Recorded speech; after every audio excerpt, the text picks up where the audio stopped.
Hey guys, welcome to another episode of Jc the Comics. Today I have kind of a different episode for you today. Lately I've been doing a lot of eBay listing, a lot of eBay selling, and I've been purchasing things on eBay, and I'm not really digging how people package their products.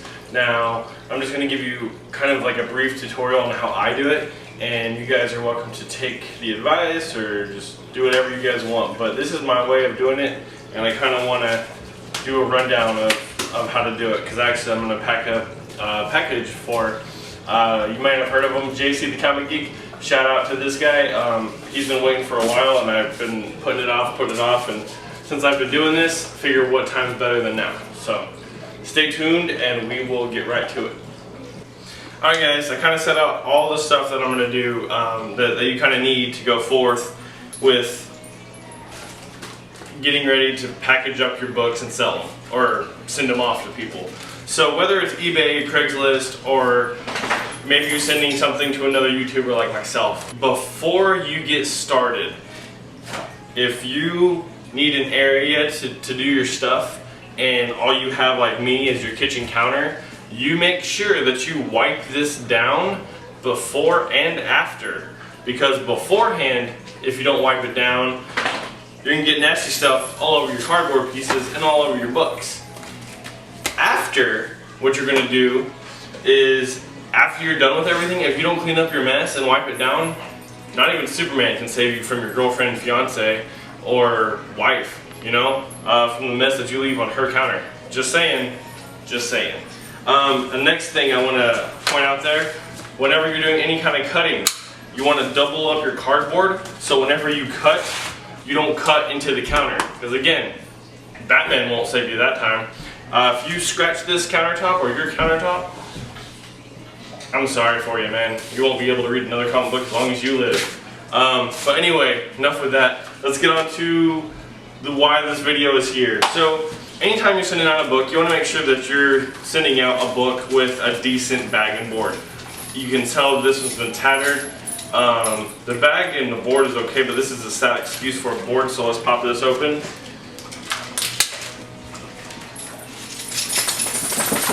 Yeah, look at that. That's so cheesy. So I'm gonna use a nice Mylar bag and a nice board, because I take care of my people whenever I send them books, especially if they just paid me, or if I'm just trying to look out as a good friend and somebody else sent me some other stuff. You know, I want to treat them right. Treat them right, they'll treat you right. That's the way I see it. So, nice bag, nice board. Look at that, so much better. Go ahead and tape it down if you don't have the already adhesive tapes. You know what I'm talking about, like the ones on the back. Now I do have some of those, but I don't know. If you have tape, just go ahead and use it. I guess it's a waste. So what I have already done was get cardboard boxes, and I pre-cut the size that I need. So whenever you're putting a comic on a board, what I do is I kind of like measure it out. I draw lines with a permanent marker, and I measure it out, and then I cut the edges so it fits perfectly. So see? So it's a little bit over, the cardboard's a little overlapping of the actual comic, and it looks real nice. Now how to get it stay there, you just add tape. You could put tape on your Mylar bag, and it's not a huge deal, you know? So let's go ahead and do that. Now you don't have to do all four corners, you can just do the opposite corners, but I tend to just do all four corners, and that's just me.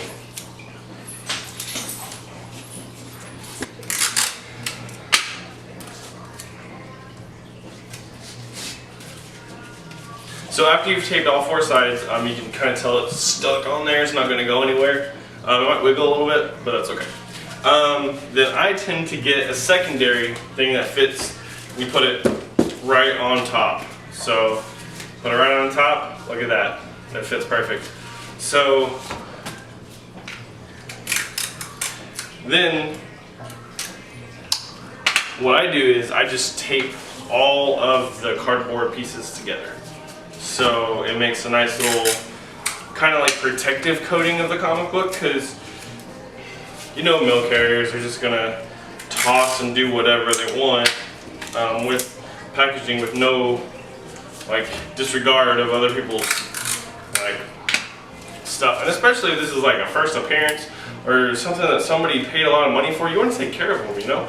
And you want them to keep coming back to you for their comic books. And I might be new in the game, but I know I wouldn't want my comic book smashed, you know? So it's my 2 cents to you guys. Just take a little extra care by cutting off the sides, measuring them up, and it'll be a little better, you know? You'll have your clients. Now what I do is, if you have a lot of orders, I tend to, now this is one I've already pre-done, I tend to write on the package what it is I'm sending. Now this is a double book scene, so you can see 4 pieces of cardboard, and then I'm good to go, you know? Like if it's something simple, 2 books, 1 book, what I suggest doing is you can go to Walmart and find these bubble wrap mailers. They're $1.97 for 2 of them, and super cheap, super bubbly. Like, you hear that? Yeah, so they're really good. Your information, their information, you can even put a shipping label on it if you want to. But whenever you're doing this, you know that it's going to be secure. Now, let's go ahead and stick this guy in here and kind of show you how it kind of fits and stuff. I'm not going to seal it yet because there's a lot more I'm going to send, and I'm actually going to send all those in a box. But see that? Like it's not really going to move that much. And if it is, all the corners and stuff that it's going to hit and knock, I guess it's going to be cardboard. It's not going to be the actual book that gets damaged. Now, if I was receiving a comic, I would love to receive a comic like this. Another addition that you can do, and you can never do too much of this stuff, is bubble wrap. Always add bubble wrap if you're hesitant about it. Now, the order that I'm going to send this guy, I actually am going to send them all of these books. It's a lot of books, right? Especially just for this. So, what do you do? Like, what do you do in that kind of situation? Well, you don't want to buy, you don't want to cardboard every single one of these. But what I'm going to do is send them to them in this type of box. Now, you can find these at like any post office or anything like that, but these are a perfect comic box if you want to send them. Another thing you can do is cut out cardboard to fit this perfectly, so then you can put cardboard in between and you can bubble it. So that's just my 2 cents for you guys. I hope you enjoyed the video. I hope you learned something. If not, then leave a comment down below and tell me what I might have missed. So, thanks for watching, guys, and as always, love each other with comic books. Have a great and wonderful day. See you next time. Bye.